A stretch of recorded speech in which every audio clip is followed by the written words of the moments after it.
Hello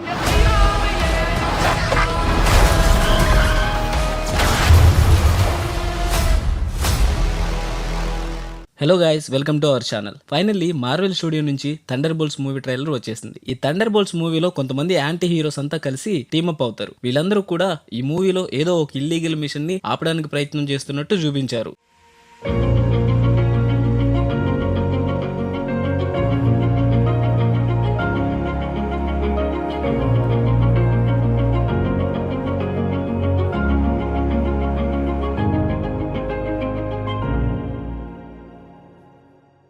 okay, మనం confuse అవ్వకుండా స్టోరీలోకి వెళ్తే యాక్చువల్లీ ఈ యాంటీ హీరోస్ అంతా పాస్ట్లో చాలా చెడ్డ పనులు చేస్తూ ఎన్నో ఇల్లీగల్ మిషన్స్ లో ఇన్వాల్వ్ అయి ఉంటారు. అయితే వీళ్ళందరినీ సిఐఏకి డైరెక్టర్ అయిన వ్యాలంటీనా అలెగ్రా ఫామ్ చేస్తుంది. రాబోయే అవెంజర్స్ మూవీలో వీళ్ళు కూడా ఒక పార్ట్ గా ఉండబోతున్నారు. అండ్ నెక్స్ట్ మనం ట్రైలర్ లో చూస్తే ఎలినా బిలోవా, అదే new black widow, red guardian అయిన అలెక్సీని మీట్ అవడానికి వెళ్తుంది. అక్కడ అలెక్సీ రెడ్ గార్డియన్ నుండి రిటైర్ అయిపోయి నార్మల్ లైఫ్ లీడ్ చేస్తూ రోజంతా ఎలాంటి వర్క్ లేకుండా ఎంజాయ్ చేస్తూ ఉంటాడు. కానీ ఎలినాకి మాత్రం ఫుల్ బిజీగా ఉన్నట్టు కవరింగ్ చేస్తాడు. ఇకపోతే ఎలినా ఏదో బాధలో ఉన్నట్టు, ఏదో కోల్పోయినట్టు అండ్ కొంచెం డిస్టర్బ్ గా ఉన్నట్టు అలెక్సీకి చెప్తుంది. అండ్ ఏదో ఒక పనిలో పడితే ఇదంతా మర్చిపోతానేమో అని చెప్తూ ఉంటుంది. అండ్ అలా తన లోన్లీనెస్ పోగొట్టుకోవడానికి ఏదో ఒక మిషన్ లో వర్క్ చేయడానికి ఒప్పుకుంటుంది. అండ్ ఇంకా తను ఒప్పుకున్న మిషన్ లో ఏవో కొన్ని డాక్యుమెంట్స్ తీసుకుని రావడానికి ఒక బిల్డింగ్ లోకి వెళ్తుంది. కానీ అక్కడ చూస్తే అదంతా ఒక ట్రాప్ అని అర్థమవుతుంది. ఆ ట్రాప్ లో ఎలా అయితే ఎలీనా ఇరుక్కుందో same John Walker, Taskmaster and ghost ఇలా కొంతమంది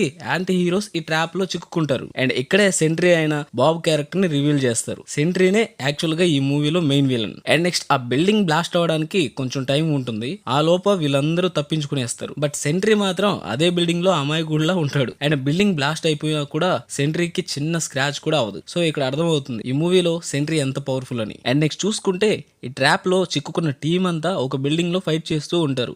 అది నాకు తెలిసి వ్యాలంటైన్ అలెగ్రా బిల్డింగ్ అనుకుంటున్నా. ఎందుకు ఈ బిల్డింగ్ మీద అటాక్ చేస్తున్నారు అంటే నాకు అనిపిస్తుంది వీళ్ళందరినీ ఫామ్ చేసి వీళ్ళని ఆ డాక్యుమెంట్స్ తీసుకురామని చెప్పి ఉండొచ్చు. మేబీ వ్యాలంటైనానే ఈ ట్రాప్ కూడా ప్లాన్ చేసి ఉండొచ్చు. కానీ వీళ్ళందరూ ఆమెను అడగడానికి వచ్చినప్పుడు వేరేలా చెప్పి వీళ్ళని కన్ఫ్యూజ్ చేసి ఉండొచ్చు. అండ్ ఇక్కడే వీళ్ళందరినీ వ్యాలంటైనా టీమ్ గా ఫామ్ చేసి మోటివేట్ చేసి మెయిన్ ఇల్లీగల్ మిషన్ వీళ్ళకి ఇస్తుంది అనుకుంటున్నా. అండ్ నెక్స్ట్ చూసుకుంటే బక్కీ క్యారెక్టర్ ని ఫస్ట్ నుండి సోలోగానే చూపిస్తున్నారు. ఎక్కడ వీళ్ళతో టీమ్ అప్ అవ్వలేదు. అండ్ ఆ ట్రాప్ లో కూడా బక్కీ లేడు. బక్కీ ట్రైలర్ స్టార్టింగ్ నుండి ఏదో అబ్జర్వ్ చేస్తున్నట్టు చూపించారు. నాకు తెలిసి వ్యాలంటైనా వీళ్ళందరినీ ఫామ్ చేసి ఎవరో వీళ్ళని ట్రాప్ లో వేసినట్టు వీళ్ళని నమ్మించి ఒక ఇల్లీగల్ మిషన్ లో వీళ్ళని ఇన్వాల్వ్ అయ్యేలా చేయడానికి ప్లాన్ చేస్తుంది అని బక్కీ తెలుసుకుని ఉండొచ్చు. అండ్ వీళ్ళు కూడా వ్యాలంటైనా వేసిన ట్రాప్ లో పడి ఆమె మాటలు నమ్మి ఆమె చెప్పిన ఇల్లీగల్ మిషన్ లో ప్రొసీడ్ అవుతారు అనిపిస్తుంది. అప్పుడే బక్కీ అక్కడికి వచ్చి వీళ్ళని ఆ మిషన్ లో వర్క్ చేయనీయకుండా ఆపుతాడు. అండ్ వాళ్ళకి మ్యాటర్ అంతా ఎక్స్ప్లెయిన్ చేసి ఈ ఇల్లీగల్ మిషన్ వల్ల జరిగే నష్టాల గురించి చెప్తాడు అనుకుంటున్నా. అండ్ ఇక్కడ సెంట్రీ మాత్రం వ్యాలంటైనా చెప్పిన మిషన్ లో ప్రొసీడ్ అవుతాడు అనిపిస్తుంది. సెంట్రీ ఎంత పవర్ఫుల్ అని